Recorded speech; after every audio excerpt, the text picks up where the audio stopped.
My next guest is usually the one calling the fights, but he's actually going to be fighting this weekend for BTC. BTC 34, November 8th. It is great catching up with my good friend, Josh Hill, the gentleman here on the program. Josh, how are you? I'm good, buddy. How you doing? It's been a long time. It has. And, you know, speaking of long time, I could be wrong with this. The last time you fought in Hamilton, was it the Global Warriors card that where you fought Josh Reddinghouse, or had you fought there since then? I was trying to remember that. That was actually in Burlington, which was about 10 minutes from Hamilton. But yeah, that was the last time. Close to home, anyways. 2015. Yeah, so 10 years. Yeah, because I was at that card, I remember, and you got a good win, obviously, in the main event. But man, that was 10 years ago. So we're all getting old here, Josh. I guess that's the main thing I'm trying to say. But hey, good to see you back again. We know the work you've been doing with BTC. You and Jason Hagholm doing a great job in the commentary booth. So tell me how this all came together with you actually, like I said, leaving the booth and going to actually fight on this card. Man, it's been, the start of this year was, it's supposed to be with, the GFL and that new organization, all that.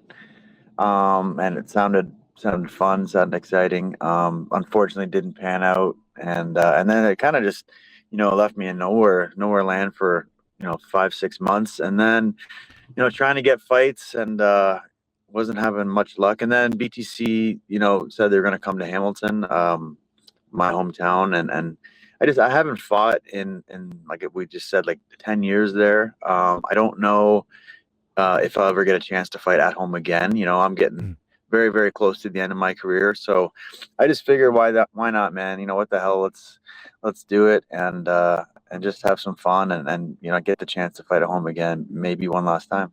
What happened? Like, I know you were with Octagon. Was there not any opportunities there? I imagine they just released you from your contract, or what would happen there? Because that seemed like a really good gig. Because people don't understand, Octagon's a huge promotion outside the UFC. It's pretty big internationally. Yeah. I was Octagon was great. I wish it could have went different. I asked to like get release permission from them to go fight for GFL. So I kind of took the risk. Yeah. To do so, and they let me. They were cool about it, but and didn't work out, and they're not going to be like, "Oh, right, come on back," right? So, I kind of, I don't want to say burn the bridge, but like somewhat did, asking to be released to go to do that. I took the risk, well, because GFL, they were offering really good money, so it was worth it, but didn't pan out, man. Yeah, no, that sucks. And you're not the only one that's happened to. I know there's fighters in the UFC too where that happened, where they could have come back to the UFC and they're like, hey, I got a better offer. I mean, you got to go where the money is. There isn't a lot of money in this sport as it is. So sorry to hear that. But again, good to see you get this homecoming here on Saturday. And you're taking on Edson Lourenco. I hope I'm saying that right. A 25 veteran, though, so not any slouch by any means. How are you looking at this fight stylistically? Yeah, he's decent, man. He's been fighting for a long time, a lot of fights. I think he's it looks like his grappling is probably his best weapon, and a decent striker. I think he lacks a bit in the wrestling department. So I think I can dictate where this fight goes. If I want to keep it on the feet, I don't think he'll be able to take me down, and if he does, he's not going to keep me there. But if I want to take this fight to the mat, I think I have the ability to do it pretty much at any point. But yeah, he's good. Tough, durable. I gotta be defensively sound with him on the feet and on the ground. But I think it's a good matchup. What about camp? How's that looking? Who have you had a chance to work with? Who's helping you get ready for this one? Yeah, it's been good. Not a long one. I stay in shape all the time, but I probably only had 4 weeks really, from when we actually said, okay, we got an opponent to fight night. So, but I've been training, constantly and getting other guys ready and just staying active, but training mostly at my gym, Vision Quest. I train a lot at Niagara Top Team, Aegis MMA in Oakville. Yeah, those are probably much my 3 main spots right now. Didn't get a chance to go out to California at all in a while. I like to go back out there, but it's tough, man. Working and kids, and it's tough to get out there. Yeah, no, absolutely. I know it's difficult. Yeah, especially with the travel costs too. That stuff's adding up. It's not cheap for the Canadians for sure. What about the weight cut? Again, you haven't fought since I think July of last year. I know you're always staying in shape in the gym and stuff, but how's all that going? Getting down to 35?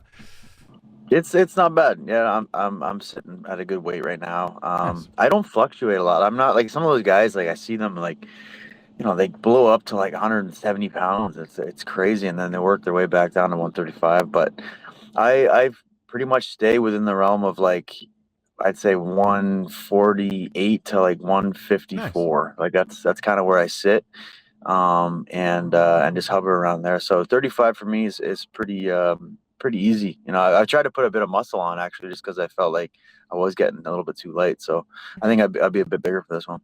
What about your corner? Who's going to be in the cage with you for this one? Lyndon Whitlock is always, he's been we've been friends since grade 5. I mean, and we Right. started it in this sport together, and then he, fought for many years and then became a coach. So, he's knows me, better than anybody. So he'll be there. Scott McCovey's coming back just Nice. because it's at home. Another longtime friend, and then I think Paulie Gelbert's gonna jump into. Oh, cool. Paul's awesome. That's great. I think Lyndon fought on that card the last time you fought at home. That was Global Warriors back in the day, right? Yeah, Pretty sure Lyndon you're fought on right. that card Yes. too. So there you go. See, I got a good. I'm not losing my memory, Josh. I gotta get a little bit of that going. So that's good. But yeah, back to the fight itself. November 8th. How's this one playing out? How do you see it unfolding? Yeah, I see this one unfold in many different ways. I could see, me getting the knockout early, landing something big on him, or I could see me kind of taking him into deeper waters. He tends to fade a little bit as the fight goes, and I could see him giving something up, maybe a later knockout, or, maybe getting his back and subbing him. But yeah, either way, I get this one done, I think, man. You talked about, you've accomplished so much in your career, and I always go back to that Marlon Moraes fight, that one fight you guys had that was so close and could have gone your way, and I mean that could have really opened up a lot of different options as well. It's just you've had a great career, and with all that said, like any part of you kind of say too, like if I get this win, I could just ride off into the sunset at home. Has that crossed your mind at all, or do you still feel like you got? I mean, obviously you got a lot left if you wanted to, but also it's hard to go out on top in MMA, right? It is, man. It is. It doesn't happen often, right? Yeah. Yeah, right now at this point in my career, every fight could be my last fight for sure. Yeah. It would be, yeah, nice to kind of full circle it, bring it back home. And I thought about that. I know BTC is coming back to Hamilton again this time next year. Okay. So I said to myself, no matter what happens, by November 2026, I am going to be 100% done, retired. Mhm. Could I have, 1, 2, 3 more fights after this one? Yes, possibly. But could this be the last one? Possibly as well. It just kind of depends on how things go, how I feel in there and all that. So, yeah, I'm right now I'm playing every fight like it could be my last one. So that's why I really want to enjoy it. That makes sense. Who's doing commentary for you now? Because normally I think you've done all the events, right? For the most part, who's stepping in there? Yeah, I got my boy Gino Galapardes, the Oh, cool. heel, is stepping in to fill in for me. So yeah, we're in good hands. Yeah. And then take me through, because it's been so long since you and I have done an interview. Like, what are you doing outside the cage? Because I know you're doing you're doing like the sports psychologist stuff. I remember that. I know you're also doing some managing as well. What are you up to outside the cage for people who might not see your LinkedIn at any point? Yeah, I got so many different hats, man. It's crazy. That's why eventually I will be nice to kind of condense it down to just 1 or 2 or 3. But yeah, I work at Niagara College here, just part time, and then I work at a youth jail as well, a youth Oh, facility. cool. Okay. Yeah, so I've been there for a while. It's pretty cool. And then I am managing fighters. I put the sports psychology on the back burner just for a bit anyway, just because I just couldn't do it. I had too many things going on at once, and then being a dad to my daughter. Yeah, man, it's a lot. So, and then I own Vision Quest That's right. Yeah. gym as well. So many things cooking, bro. Yeah, for sure. How old's your daughter now? I was trying to remember. She's 7. Holy crap! Because I remember when she I was know. born, and my oldest, I think because my oldest son, he turned 8 in September, so we're kind of Because I didn't have Yeah. kids when I interviewed you back in 2015 at the Global Warriors card. So yeah, it's things have Right. certainly changed a lot. And just quickly, because you mentioned the management thing, is that still through Sucker Punch, or are you doing your own thing now with the management side? Yep. Yeah. So with Brian Yep. and Chris and all them. Okay, cool, nice. So Yeah. is it mainly just Canadian fighters? I would imagine, kind of getting that wing for Sucker Punch. I would imagine.